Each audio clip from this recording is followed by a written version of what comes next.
लाशें गिर रही थी। उस समय महर्षि तथा देवगण हर्षनाद करने लगे।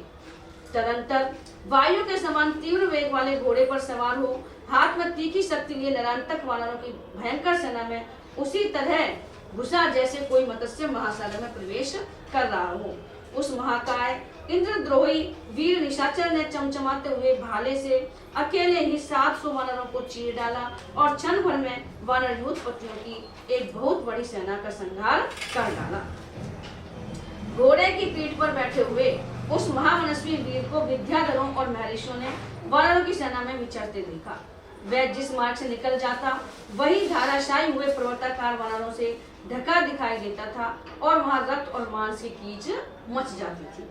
वानरों के प्रधान वीर जब तक पराक्रम करने का विचार करते तब तक ही नरांतक इन सबको लांघकर भाले की मार से घायल कर देता था।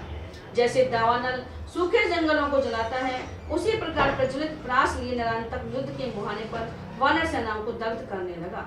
वानर लोग जब तक वृक्ष और पर्वत शिखरों को उखाड़ते तब तक ही उसके भाले की चोट खाकर वज्र के मारे हुए पर्वत की भांति ढह जाते थे। जैसे वर्षा काल में प्रचंड वायु सब और वृक्षों को तोड़ती उखाड़ती हुई विचरती है, उसी प्रकार बलवान नरांतक रणभूमि में वानरों को रौंदता हुआ संपूर्ण दिशाओं में विचरने लगा। वानर वीर भय के मारे न तो भाग पाते थे, न खड़े रह पाते थे और न उनसे दूसरी ही कोई चेष्टा करते बनती थी। पराक्रमी नरांतक उछलते हुए, पड़े हुए और जाते हुए सभी वानरों पर भाले की चोट कर देता था। उसका भाला अपनी प्रभा से सूर्य के समान उद्दीप्त हो रहा था और यमराज के समान भयंकर जान पड़ता था। उस एक ही भाले की मार से घायल होकर झुंड के झुंड वानर धरती पर सो गए। वज्र के आघात को भी मात करने वाले उस प्रास के दारुण प्रहार को वानर नहीं सह सके। वे जोर जोर से चीत्कार करने लगे। वहां गिरते हुए वानर वीरों के रूप में उन पर्वतों के समान दिखाई देते थे जो वज्र के आघात से शिखरों के विदीर्ण हो जाने से धराशायी हो रहे हैं। पहले कुंभकर्ण ने जिन्हें रणभूमि में गिरा दिया था, वे महामनस्वी श्रेष्ठ वानर उस समय स्वस्थ हो सुग्रीव की सेवा में उपस्थित हुए। सुग्रीव ने जब सब और दृष्टिपात किया तब देखा कि वानरों की सेना नरांतक से भयभीत होकर इधर उधर भाग रही है। सेना को भागती देख उन्होंने नरांतक पर भी दृष्टि डाली जो घोड़े की पीठ पर बैठकर हाथ में भाला लिए आ रहा था। उसे देखकर महातेजस्वी वानर राज सुग्रीव ने इंद्रतुल्य पराक्रमी वीर कुमार अंगद से कहा, बेटा, वह जो घोड़े पर बैठा हुआ वानर सेना में हलचल मचा रहा है, उस वीर राक्षस का सामना करने के लिए जाओ और उसके प्राणों का शीघ्र ही अंत कर दो। स्वामी की आज्ञा सुनकर पराक्रमी अंगद उस समय मेघों की घटा के समान प्रतीत होने वाली वानर सेना से उसी तरह निकले जैसे सूर्यदेव बादलों के ओट से प्रकट हो रहे हैं। वानरों में श्रेष्ठ अंगद शैल समूह के समान विशालकाय थे। वे अपनी बाहों में बाजूबंद धारण किए हुए थे, इसलिए सुवर्ण आदि धातुओं से युक्त पर्वत के समान शोभा पाते थे। बालीपुत्र अंगद महातेजस्वी थे। उनके पास कोई हथियार नहीं था, केवल नख और दाढ़ ही उनके अस्त्र शस्त्र थे। वे नरांतक के पास पहुंचकर इस प्रकार बोले, ओ निशाचर, ठहर जा। इन साधारण बंदरों को मारकर तू क्या करेगा? तेरे भाले की चोट वज्र के समान असहाय है, किंतु जरा इसे मेरी इस छाती पर तो मार। अंगद की यह बात सुनकर नरांतक को बड़ा क्रोध हुआ। वह कुपित हो दांतों से होठ दबा सर्प की भांति लंबी सांस ले बालीपुत्र अंगद के पास आकर खड़ा हो गया। उसने उस चमकते हुए भाले को घुमाकर सहसा उसे अंगद पर दे मारा। बालीपुत्र अंगद का वक्षस्थल वज्र के समान कठोर था। नरांतक का भाला उस पर टकराकर टूट गया और जमीन पर जा पड़ा। उस भाले को गरुड़ के द्वारा खंडित किए गए सर्प के शरीर की भांति टूक टूक होकर पड़ा देख बालीपुत्र अंगद ने हथेली ऊंची करके नरांतक के घोड़े के मस्तक पर बड़े जोर से थप्पड़ मारा। उस प्रहार से घोड़े का सिर फट गया और पैर नीचे को धंस गए। आंखें फूट गई और जीभ बाहर निकल आई। वह पर्वताकार अश्व प्राणहीन होकर पृथ्वी पर गिर पड़ा। घोड़े को मरकर पृथ्वी पर पड़ा देख नरांतक के क्रोध की सीमा न रही। उस महाप्रभावशाली निशाचर ने युद्ध स्थल में मुक्का तानकर बाली कुमार के मस्तक पर मारा। मुक्के की मार से अंगद का सिर फूट गया। उससे वेगपूर्वक गर्म गर्म रक्त की धारा बहने लगी। उनके माथे में बड़ी जलन हुई। वे मूर्छित हो गए और थोड़ी देर में जब होश हुआ तब उस राक्षस की शक्ति देखकर आश्चर्यचकित हुए थे। फिर अंगद ने पर्वत शिखर के समान अपना मुक्का ताना, जिसका वेग मृत्यु के समान था। फिर उन महात्मा बाली कुमार ने उस निरंतर की छाती में प्रहार किया। मुक्के के आघात से निरंतर का हृदय विदीर्ण हो गया। वह मुंह से आग की ज्वाला सी उगलने लगा। उसके सारे अंग लहूलुहान हो गए और वह वज्र के मारे हुए पर्वत की भांति पृथ्वी पर गिर पड़ा। बाली कुमार के द्वारा युद्ध स्थल में उत्तम पराक्रम निरंतर के मारे जाने पर उस समय आकाश में देवताओं ने और भूतल पर वानरों ने बड़े जोर से हर्षनाद किया। अंगद ने श्री रामचंद्र जी के मन को अत्यंत हर्ष प्रदान करने वाला वह परम दुष्कर पराक्रम किया था। उससे श्री रामचंद्र जी को भी बड़ा विस्मय हुआ। तत्पश्चात भीषण कर्म करने वाले अंगद पुनः युद्ध के लिए हर्ष और उत्साह से भर गए। अब हनुमान जी के द्वारा देवांतक का होगा और त्रिशरा का, नील के द्वारा महोदर का तथा ऋषभ के द्वारा महापार्श्व का होगा। यानी हमें अलग अलग बताओ। पूर्ण ये नारायण तक, ये राक्षस है ये। अच्छा हाँ, महोदर भी राक्षस है। देवांतक, त्रिशरा, नाम अच्छे अच्छे हैं मुझे सब। हाँ डाउट हो।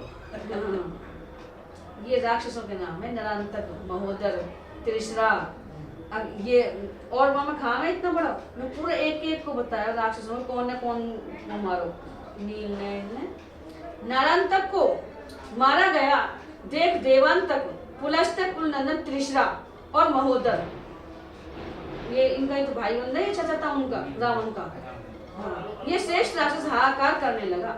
महोदर ने मेघ के समान गजराज पर बैठकर पराक्रमी अंगद के ऊपर बड़े वेग से धावा किया। भाई के मारे जाने से संतप्त हुए बलवान देवांतक ने भयानक परिघ हाथ में लेकर अंगद पर आक्रमण किया।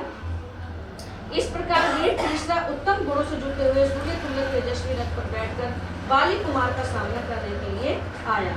देवताओं का दर्प दलन करने वाले उन तीनों निशाचर पतियों के आक्रमण करने पर वीर अंगद ने विशाल शाखाओं से युक्त एक वृक्ष को उखाड़ लिया और जैसे इंद्र प्रज्वलित वज्र का प्रहार करते हैं, उसी प्रकार उन बाली कुमार ने बड़ी बड़ी शाखाओं से युक्त उस महान वृक्ष को सहसा देवांतक पर दे मारा। परंतु त्रिशरा ने विषधर सर्पों के समान भयंकर बाण मारकर उस वृक्ष के टुकड़े टुकड़े कर दिए। वृक्ष को खंडित हुआ देख कपि कुंजर अंगद तत्काल आकाश में उछले और त्रिशरा पर वृक्षों तथा शिलाओं की वर्षा करने लगे। किंतु क्रोध से भरे हुए त्रिशरा ने पहने बाणों द्वारा उनको भी काट दिया। महोदर ने अपने परिघ के अग्रभाग से वृक्षों को तोड़ फोड़ डाला। तत्पश्चात सहायकों की वर्षा करते हुए त्रिशरा ने वीर अंगद पर धावा किया।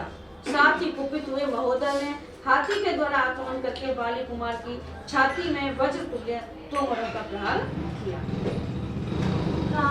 इसी प्रकार देवांतक भी अंगद के निकट आ अत्यंत क्रोधपूर्वक परिघ के द्वारा उन्हें चोट पहुंचाकर तुरंत वेग पूर्वक वहां से दूर हट गया। उन तीनों प्रमुख निशाचरों ने एक साथ ही धावा किया था, तो भी महातेजस्वी और प्रतापी बाली कुमार अंगद के मन में कहीं भी व्यथा नहीं हुई। वे अत्यंत दुर्जय और बड़े वेगशाली थे। उन्होंने महान वेग प्रकट करके महोदर के महान गजराज पर आक्रमण किया और उसके मस्तक पर जोर से थप्पड़ मारा। युद्ध स्थल में उनके उस प्रहार से गजराज की दोनों आंखें निकलकर पृथ्वी पर गिर गई और वह तत्काल मर गया। फिर महाबली बाली कुमार ने उस हाथी का एक दांत उखाड़ लिया और युद्ध स्थल में दौड़कर उसी के द्वारा देवांतक पर चोट की। हाथी का दांत उखाड़ लिया। तेजस्वी देवांतक उस प्रहार से व्याकुल हो गया और वायु के हिलाए हुए वृक्ष की माटी कांपने लगा। उसके शरीर से महावर के समान रंग वाला रक्त का महान प्रभाव बह चला। तत्पश्चात महातेजस्वी बलवान देवांतक ने बड़ी कठिनाई से अपने को संभालकर परिघ उठाया और उसे वेग पूर्वक घुमाकर अंगद पर दे मारा। उस परिघ की चोट खाकर वानर राजकुमार अंगद ने भूमि पर घुटने टेक दिए। फिर तुरंत ही उठकर वे उत्पल की ओर उछले। उछलते समय त्रिशरा ने 3 सीधे जाने वाले भयंकर बाणों द्वारा वानर राज के ललाट में गहरी चोट पहुंचाई। तदंतर अंगद को 3 प्रमुख निशाचरों से घिरा हुआ जान हनुमान और नील भी उनकी सहायता के लिए अग्रसर हुए। उस समय नील ने त्रिशरा पर एक पर्वत शिखर चलाया। मुट्ठी ले लेती है, किंतु मुट्ठी ले लेती है तो की मुट्ठी है। किंतु उस बुद्धिमान रावण ने तीखे बाण मारकर उसे तोड़ फोड़ डाला। उसके सैकड़ों बाणों से विदीर्ण होकर उसकी एक शिला बिखर गई और वह पर्वत शिखर आग की चिंगारियों तथा ज्वाला के साथ पृथ्वी पर गिर पड़ा। अपने भाई का पराक्रम बढ़ता देख बलवान देवांतक को बड़ा हर्ष हुआ। और उसने परिघ लेकर युद्ध स्थल में हनुमान जी पर धावा किया। उसे आते देख कपि कुंजर हनुमान जी ने उछलकर अपने वज्र सरीखे मुक्के से उसके सिर पर मारा। बलवान वायु कुमार महाकपि हनुमान जी ने उस समय देवांतक के मस्तक पर प्रहार किया और अपनी भीषण गर्जना से राक्षस को कंपित कर दिया। उनके मुष्टि प्रहार से देवांतक का मस्तक फट गया और पिस उठा। दांत, आंखें और लंबी जीभ बाहर निकल आई और वह राक्षस कुमार प्राण शून्य होकर सहसा पृथ्वी पर गिर पड़ा। राक्षस योद्धाओं में प्रधान महाबली देवद्रोही देवांतक के युद्ध में मारे जाने पर त्रिशरा को बड़ा क्रोध हुआ और उसने नील की छाती पर पहने बाणों की भयंकर वर्षा आरंभ कर दी। तदंतर अत्यंत क्रोध से भरा हुआ महोदर पुनः शीघ्र ही एक पर्वताकार हाथी पर सवार हुआ, मानो सूर्यदेव मंद्राचल पर आरूढ़ हुए हों। हाथी पर चढ़कर उसने नील के ऊपर बाणों की विकट वर्षा की, मानो इंद्रधनुष एवं विद्युत मंडल से युक्त मेघ किसी पर्वत पर जल की वर्षा कर रहा हो। बाण समूहों की निरंतर वर्षा होने से वानर सेनापति नील के सारे अंग क्षत विक्षत हो गए, उनका शरीर शिथिल हो गया। इस प्रकार महाबली महोदय ने उन्हें मूर्छित करके उनके बल विक्रम को कुंठित कर दिया। तत्पश्चात होश में आने पर नील ने वृक्ष समूह से युक्त एक शैल शिखर को उखाड़ लिया। उनका वेग बड़ा भयंकर था। उन्होंने उछलकर उस वृक्ष को महोदय के मस्तक पर दे मारा। उस पर्वत शिखर के आघात से महोदय उस महान गजराज के साथ भी चूर चूर हो गया और मूर्छित एवं प्राण शून्य हो वज्र के मारे हुए पर्वत की भांति पृथ्वी पर गिर पड़ा। पिता के भाई को मारा गया देख त्रिशरा के क्रोध की सीमा न रही। उसने धनुष हाथ में ले लिया और हनुमान जी को पहने बाणों से बींधना आरंभ किया। तब पवन कुमार ने कुपित होकर उस राक्षस के ऊपर पर्वत का शिखर चलाया, परंतु बलवान त्रिशरा ने अपने तीखे सहायकों से उसके कई टुकड़े कर डाले। उस पर्वत शिखर के प्रहार को व्यर्थ हुआ देख कपिवर हनुमान ने उस रणभूमि में रावण पुत्र त्रिशरा के ऊपर वृक्षों की वर्षा आरंभ की, किंतु प्रतापी त्रिशरा ने आकाश में होने वाली वृक्षों की उस वृष्टि को अपने पहने बाणों से छिन्न भिन्न कर दिया और बड़े जोर से गर्जना की। तब हनुमान जी कूदकर त्रिशरा के पास जा पहुंचे और जैसे कुपित सिंह गजराज को अपने पंजों से चीर डालता है, उसी प्रकार रोष से भरे हुए उन पवन कुमार ने त्रिशरा के घोड़े को अपने नखों से विदीर्ण कर डाला। यह देख रावण कुमार त्रिशरा ने शक्ति हाथ में ली, मानो यमराज ने काल रात्रि को साथ ले लिया हो। वह शक्ति लेकर उसने पवन कुमार हनुमान जी पर चलाई। जैसे आकाश से उनका पात हुआ हो, उसी प्रकार वह शक्ति जिसकी गति कहीं कुंठित नहीं होती थी चली, परंतु वानर श्रेष्ठ हनुमान जी ने उसे अपने शरीर में लगने से पहले ही हाथ से पकड़ लिया और तोड़ डाला। तोड़ने के बाद उन्होंने भयंकर गर्जना की। हनुमान जी ने भयानक शक्ति तोड़ दी। यह देख वानर वृंद अत्यंत हर्ष से उल्लसित हो मेघों के समान गंभीर गर्जना करने लगे। वानर सेना में प्रसन्नता हो गई। तब राक्षस त्रिशरा ने तलवार उठाई और कपिश्रेष्ठ की छाती पर उसकी भरपूर चोट की। तलवार की चोट से घायल हो पराक्रमी पवन कुमार हनुमान ने त्रिशरा की छाती में एक तमाचा जड़ दिया। उनका थप्पड़ लगते ही तेजस्वी त्रिशरा चेतना खो बैठा। उसके हाथ से हथियार खिसक गया और वह स्वयं पृथ्वी पर गिर पड़ा। गिरते समय उस राक्षस के खड़ग को छीनकर पर्वताकार महाकपि हनुमान जी सब राक्षसों को भयभीत करते हुए जोर जोर से गर्जना करने लगे। बोलो हनुमान जी महाराज की जय। उनकी वह गर्जना उस निशाचर से सही नहीं गई, अतः सहसा उछलकर खड़ा हो गया। उठते ही उसने हनुमान जी को एक मुक्का मारा। उसके मुक्के की चोट पर महाकपि हनुमान जी को बड़ा क्रोध हुआ।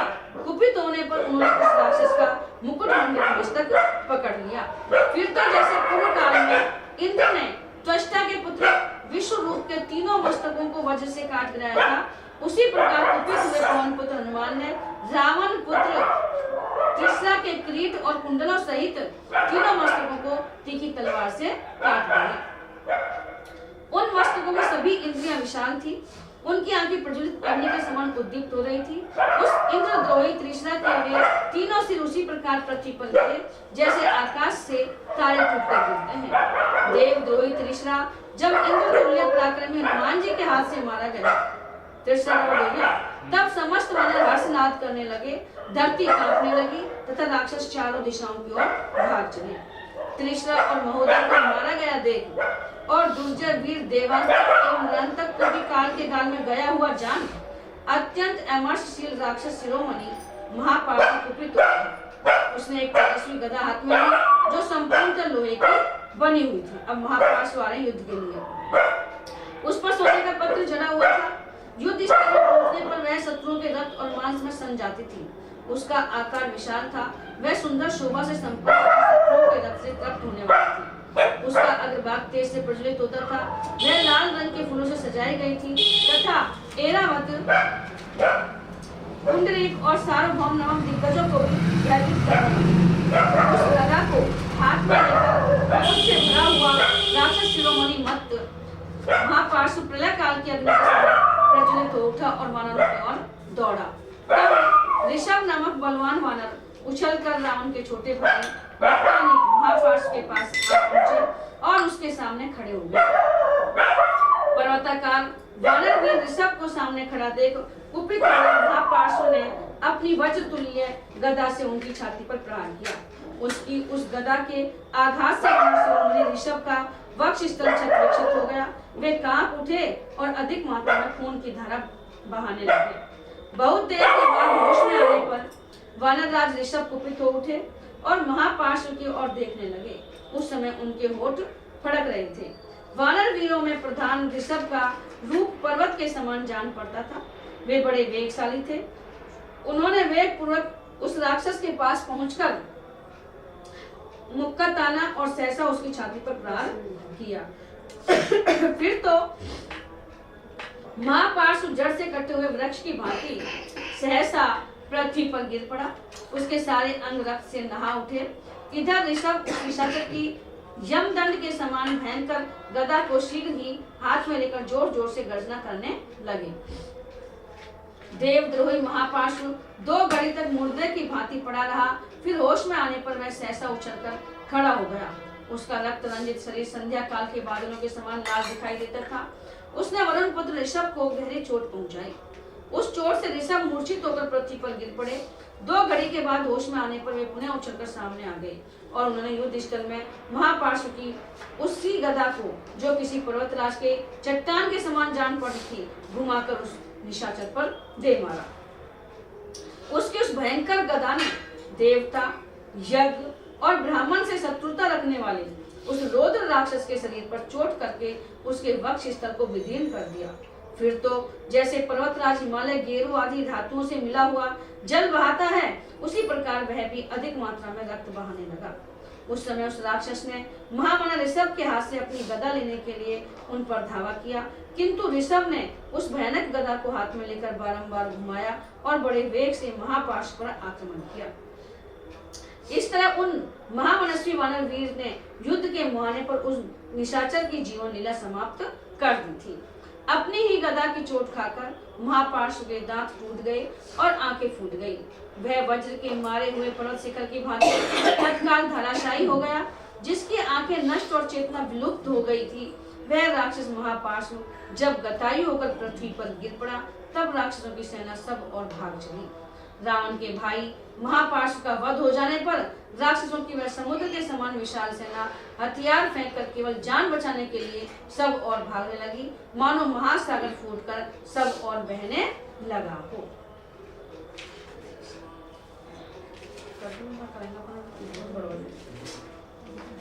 बोलो श्यामल रामचंद्र भगवान की जय।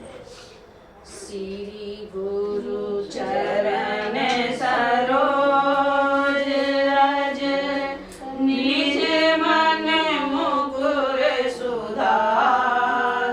वरनहुँ रघुवर विमल जसु जो फल चार।